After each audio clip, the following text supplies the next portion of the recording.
ನಮಸ್ಕಾರ, ನಾನು ಶ್ರೀನಿವಾಸ್ ಕುಲಕರ್ಣಿ. ನೀವು ನೋಡ್ತಾ ಇದ್ದೀರಾ ಫ್ಯಾಕ್ಟ್ ಯೂಟ್ಯೂಬ್ ಚಾನಲ್. ಜೀವನದಲ್ಲಿ ಒಂದು ಮನೆ ಕಟ್ಟೋದೇ ತುಂಬಾ ಕಷ್ಟದ ಕೆಲಸ.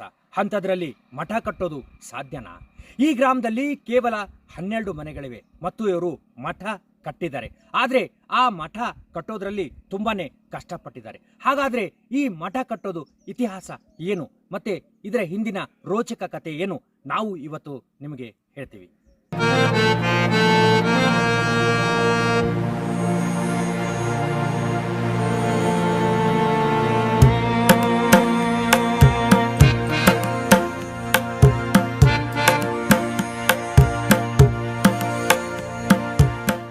ವಿಜಯಪುರ ಜಿಲ್ಲೆ ಇರುವಂತಹ ದೇವರನೆಂಬರಿಗೆಯಲ್ಲಿ ಒಂದು ದೇವಸ್ಥಾನ ಇತ್ತು. ಆ ದೇವಸ್ಥಾನವನ್ನು ಲೈನಪ್ ಮಾಡಬೇಕಾಗಿತ್ತು. ಆವಾಗ ನನಗೆ ವಾದಿರಾಜ್ ಕುಲಕರ್ಣಿ ಅವರ ನಂಬರ್ ಕೊಟ್ಟರು. ನಾನು ವಾದಿರಾಜ್ ಕುಲಕರ್ಣಿ ಅವ್ರ ಜೊತೆಯಲ್ಲಿ ಮಾತಾಡಿ ಅವರು ಆ ದೇವಸ್ಥಾನವನ್ನು ಲೈನಪ್ ಮಾಡಿಕೊಟ್ರು.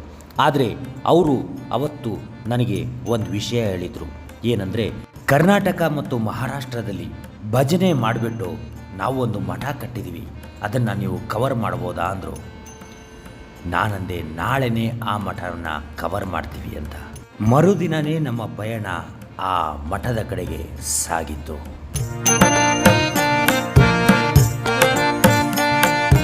ನಾನು ನಿಮ್ಗೆ ಹೇಳಿದ್ನಲ್ಲ, ಆ ಒಂದು ಮಠ ಹತ್ರ ನಾನಿದ್ದೀನಿ. ಈ ಮಠದ ಇತಿಹಾಸ ಮತ್ತು ಈ ಮಠವನ್ನು ನಾವು ನಿಮಗೆ ಇವತ್ತು ತೋರಿಸ್ತೀವಿ.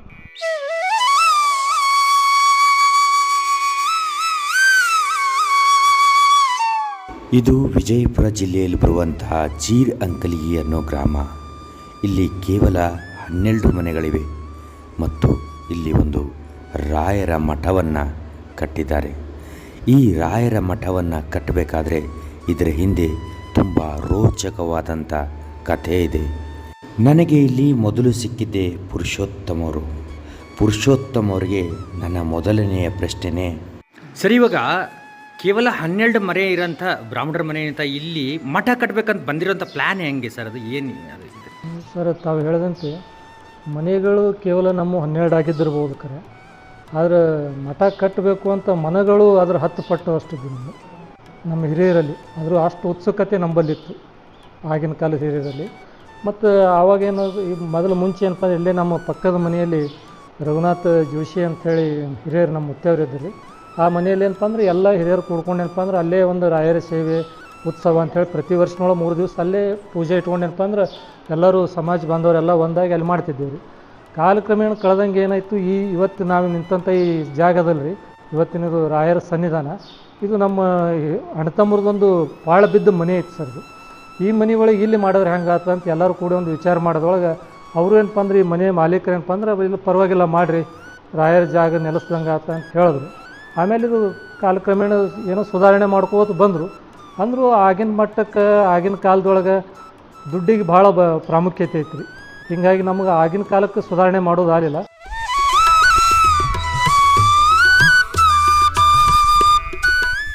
ಈ ಮಠ ಕಟ್ಟಬೇಕಂದ್ರೆ ವಾರ ತಿಂಗಳು ಕರ್ನಾಟಕ ಮಹಾರಾಷ್ಟ್ರಗಳಲ್ಲಿ ಭಜನೆ ಮಾಡಿ ಅದರಲ್ಲಿ ಬಂದಂಥ ದುಡ್ಡಿಂದ ಮಠ ಕಟ್ಟಿದ್ದಾರೆ ಅನ್ನೋದು ನನಗೆ ಸ್ವಲ್ಪ ಜನ ಹೇಳಿದರು. ನಾನು ಇದನ್ನೇ ಪುರುಷೋತ್ತಮವ್ರಿಗೂ ಕೇಳಿದೆ.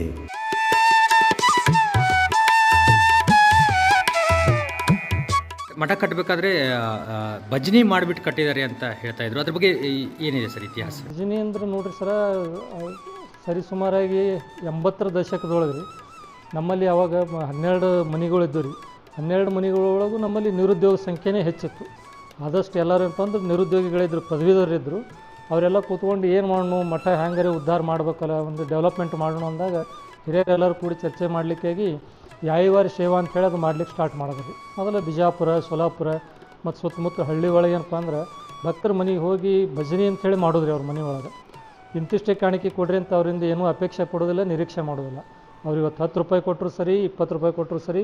ಏನಪ್ಪ ಅಂದ್ರೆ ನಮ್ಮ ರಾಯರ ಆರಾಧನೆಗಿಂತ ಒಂದು 45 ದಿವಸ ಮುಂಚಿತವಾಗಿ ಈ ಒಂದು ಕಾರ್ಯಕ್ರಮ ಪ್ರತಿ ವರ್ಷ ಹಮ್ಕೋತಿದ್ರು. ಅಲ್ಲಿ ಹೋಗಿ ಏನಪ್ಪ ಅಂದ್ರೆ ಆ ದುಡ್ಡೇನೋ ಇಲ್ಲಿ ಬರ್ತಿತ್ತಲ್ರಿ, ಆ ದುಡ್ಡದೊಳಗೆ ನಾವು ರಾಯರ ಉತ್ಸವ ಮಾಡ್ಬೇಕಾದ್ರೆ ಅದು 1 ರೂಪಾಯಿ ನಾವು ಅದಕ್ಕೂ ಬಳಸ್ತಿದ್ದಿಲ್ಲ. ಅನ್ನ ಸಂತರ್ಪಣೆಗಾಗಿ ನಾವು ಇಲ್ಲಿ 3 ಮನೆತನದವರು ಮತ್ತು ನಮ್ಮ ಎಲ್ಲ ಭಕ್ತರು ಕೂಡಿ ನಾವೇ ಅನ್ನ ಸಂತರ್ಪಣೆ ಖರ್ಚು ಮಾಡ್ತಿದ್ದೆವು. ಆ ಯಾಯವಾರ ಸೇವೆಯಿಂದ ಭಜನೆಯಿಂದ ಬಂದಂಥ ದುಡ್ಡಿನೊಳಗೆ ಏನಪ್ಪ ಅಂದ್ರೆ ಈ ಮಠ ಏನಪ್ಪ ಅಂದ್ರೆ ನಿರ್ಮಾಣ ಆಗಿ ಅದು ಸರಿಸುಮಾರು 1ನೇ ಹಂತ 2ನೇ ಹಂತ, ಇವಾಗ ನಾವೆಲ್ಲ ನೋಡ್ತಿರೋದು ಇದು 3ನೇ ಹಂತದ ಮಠ ರೀ. ಶ್ರೀ ರಾಘವೇಂದ್ರ ಬಾರು ನಮ್ಮ ಮನೆಗೆ, ಶ್ರೀ ರಾಘವೇಂದ್ರ ಬಾರೋ ದುಃಖ ಪಹಾರ, ಬಾರೋ ದುರಿತ ದೂರ, ಬಾರೋ ದುಃಖ ಪಹಾರ, ಬಾರೋ ದುರಿತ ದೂರ, ಬಾಲಯ್ಯ ಸನ್ಮಾರ್ಗ ದಾರಿ ತೋರುವ ಪ್ರಭುವೆ, ಬಾಲ ಪ್ರಹ್ಲಾದನಾಗಿ ಕೂಳ ಪಶಕೂವಿಗೆ ಲೋಲ ಶ್ರೀ ನರ ಹರಿ ಕಾಲ ರೂಪವ ತೋರ್ಪ, ಬಾರೋ ನಮ್ಮ ಮನೆಗೆ ಶ್ರೀ ರಾಘವೇಂದ್ರ, ಬಾರೋ ನಮ್ಮ ಮನೆಗೆ.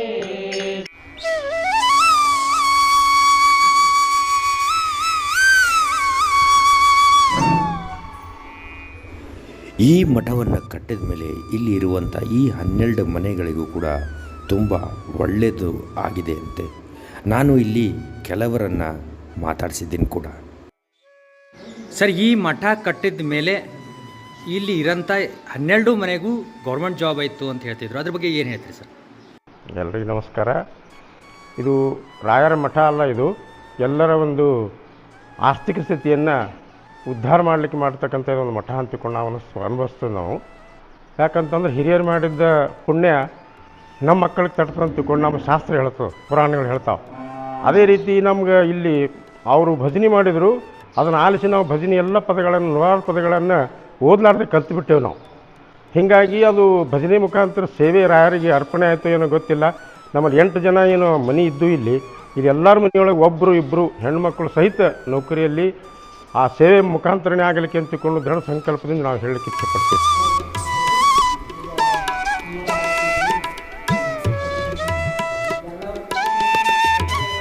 ಸರ್, ಈ ಮಠ ಕಟ್ಟಬೇಕಂದ್ರೆ ಎಷ್ಟು ಕಷ್ಟಪಟ್ಟಿದ್ರಿ ಸರ್? 1973ರಲ್ಲಿ ನಮ್ಮ ಮಠ ಸ್ಥಾಪನೆ ಆಯ್ತು ಸರ್.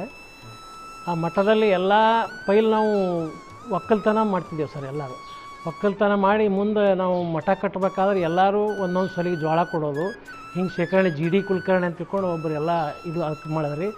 ದುಡ್ಡು ಸಂಗ್ರಹಣೆ ಮಾಡ್ತೀವಿ ಸರ್. ನಾವು ಪ್ರತಿಯೊಬ್ಬರು ಮನೆಯಿಂದನೇ ಒಬ್ಬೊಬ್ಬರು ನೀರು ಹೊಡಿತೀವಿ ಸರ್. ಮಠ ಕಟ್ಟಿ ನೀರು ಹೊಡಿಯೋದು, ಆ ಕೂಲಿ ಏನದ ಒಬ್ಬೊಬ್ಬರು ದಿವ್ಸಕ್ಕೆ ಒಬ್ಬೊಬ್ಬರು ರೊಕ್ಕ ಕೊಡ್ತಿದ್ದೇವ್ರಿ ಕೂಲಿ, ಅವು ಕೆಲಸ ಮಾಡೋರಿಗೆ. ಹೀಗಾಗಿ ಮಠ ಕಟ್ಟಿವಿ ನೋಡಿ ಸರ್. ಈ ಮಠದಲ್ಲಿ ಕೆಲವು ಪವಾಡಗಳು ಕೂಡ ನಡೆದಿವೆ ಅಂತೆ. ಅದು ಈ ಮಠದ ಎದುರುಗಡೆ ಇರುವಂಥವರ ಮನೆಯಲ್ಲಿ. ಅವರು ಮುಂಬೈನ DC ಕೂಡ ಆಗಿದ್ದರು. ಇದ್ರ ಬಗ್ಗೆ ಕೂಡ ನಾವು ಇಲ್ಲಿ ವಿಚಾರಿಸ್ತೀವಿ.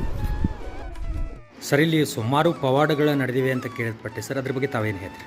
ಹಲವಾರು ಪವಾಡಗಳು ನಡೆದಿವೆ. ಇದಂತಲ್ಲ, ನಮ್ಮ ಮಠದ ಎದುರಿಗಿರ್ತಕ್ಕಂಥ ಅಂಬಾದಾಸ್ ಅಂತ ಹೇಳೊಬ್ಬರು, ಅವರು ಗೋಂದಳಿ ಸಮಾಜದವರು. ಅವರು ಜಿಲ್ಲಾಧಿಕಾರಿಯಾಗಿ ಮುಂಬೈದಲ್ಲಿ ಕೆಲಸ ಮಾಡ್ತಿದ್ರು.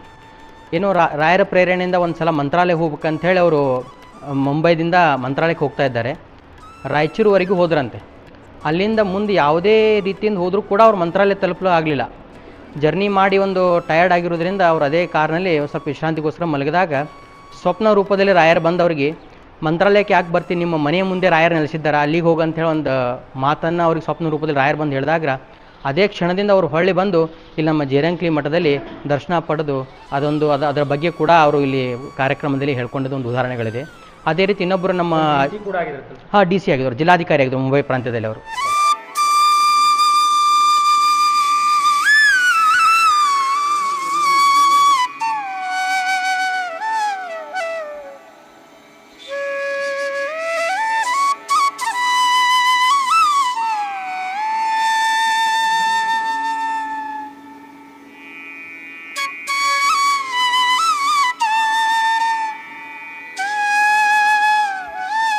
ಸರ್, ಪರಿಪೂರ್ಣ ಮಠ ಇನ್ನೂ ಎಷ್ಟು ದಿವಸ ಆಗೋದು?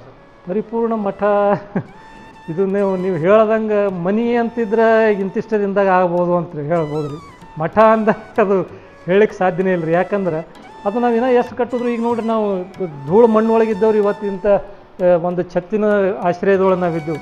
ಮತ್ತು ನಿಮ್ಗೆ ಇನ್ನೊಂದು ಹೇಳ್ಬೇಕಂದ್ರೆ ಕಾಲಕ್ರಮೇಣ ಕಳೆದಂಗೆ ನಮಗೆ ಈ ಮಠ ಇವತ್ತು ಈ ಹಂತಕ್ಕೆ ಬರ್ಬೇಕಾದ್ರೆ ನಾವು ರಾಜಕಾರಣಿಗಳದು ನಮಗೆ ಸಪೋರ್ಟ್ ಆಗ್ಯದ, ಇಲ್ಲಂತಲ್ರಿ. ಅಂದ್ರೆ ಕಾಲಕ್ಕೆ ಬೆಳೆದಂಗೆ ನಾವೆಲ್ಲ ಅವ್ರ ಜೊತೆ ಸ್ವಲ್ಪ ಲಿಂಕ್ ಇಟ್ಕೊಂಡು ಮತ್ತು ಅವರಿಂದ ನಾವು ಸರ್ಕಾರದಿಂದ ಏನು ಸಾಧ್ಯ ಅದ ಅಂಥವ್ರ ಸವಲತ್ತುಗಳು ತೊಗೊಳಿಕ್ಕೂ ನಾವು ಮುಂದಾದೇವೆ. ಯಾಕಂದ್ರೆ ಬರೀ ನಾವು ಭಜನೆ ಮಾಡಿದ್ರೆ ಮಠ ಆಗೋದಿಲ್ಲ ಅಂತ ತಿಳಿತೀರಿ ನಮಗೆ. पूज्याय राघवेन्द्राय सत्यधर्मरताय च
ಯಾವುದು ಅಸಾಧ್ಯವಾದಂಥ ಕೆಲಸ ಇಲ್ಲ.